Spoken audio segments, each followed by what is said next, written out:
There is exactly one person on Earth who holds the title a world chess champion. One. And the road to getting that title is one of the strangest, most brutal competitions in all of sports. So let's break it down fast. Here's the basic idea. The World Chess Championship isn't like a regular tournament where a bunch of people show up and the best one wins. It's more like a boxing match. One challenger goes up against the reigning champion in a private head-to-head series of games. That's it. No bracket, no group stage, just two people, a board, and an enormous amount of psychological pressure. But wait, how does someone even become the challenger? That's where it gets interesting. It starts with something called the FIDE Grand Prix and the FIDE Grand Swiss. These are elite tournaments held throughout the year, open to the best players in the world. Do well in those, and you earn points, and more importantly, spots in the next stage. That next stage is the Candidates Tournament. The Candidates Tournament is basically the final audition. 8 of the best players in the world, selected through a combination of tournament results, ratings, and wildcard selections, all compete in a round-robin format. Everyone plays everyone, twice. The player with the most points at the end becomes the official challenger. Simple in theory, absolutely brutal in practice. Now, here's what makes the Candidates genuinely unique.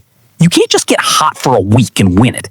It's a long, grinding event. Usually 14 rounds spread across a few weeks. One bad game can haunt you for the entire tournament.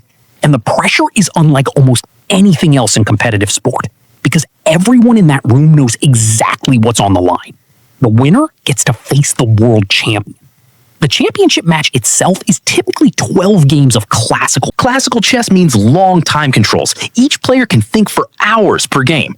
These aren't fast blitz games. We're talking deeply prepared, deeply calculated chess where one move can take 30 minutes to play. Each game ends in either a win, a loss, or a draw. Win, you get a point. Draw, you both get half a point. Lose, obviously 0. The first player to reach 6.5 points wins the match and takes the title. Here's the twist.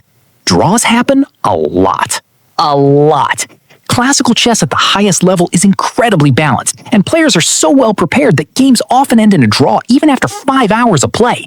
So what happens if the 12 games end in a tie? Tie breaks, and the format speeds up fast. First, 4 rapid games. Still chess, but with less time. If that's still tied, blitz games, even faster. And if somehow that doesn't settle it, and this has actually happened, there's an Armageddon game. One single game. White has more time, but black wins if the game is drawn. One game. Everything on the line. That format is exactly as dramatic as it sounds. Now, one more thing worth knowing. Champion has a serious structural advantage. They already have the title. They don't have to go through the candidates. They just sit and wait, while everyone else fights to earn the right to challenge them. And historically, the champion also had something called draw odds, meaning if the match ended in a tie, they kept the title. That rule has changed over time, but the fundamental advantage of being the defending champion remains. So, to recap the whole system, elite tournaments feed into the candidates. The candidates produces one challenger. The challenger faces the champion in a 12-game match. And if all else fails, it comes down to one Armageddon game. It's chess, but it's also a gauntlet. And here's the thing that never stops being fascinating. The world champion doesn't just have to be the best chess player.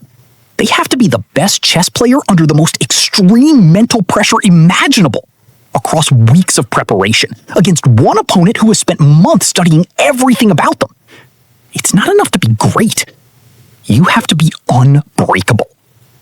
Which raises the question, who's the most unbreakable player we've ever seen? That might need its own video. If you want more chess, football, or sports explainers broken down exactly like this, subscribe. New video coming soon.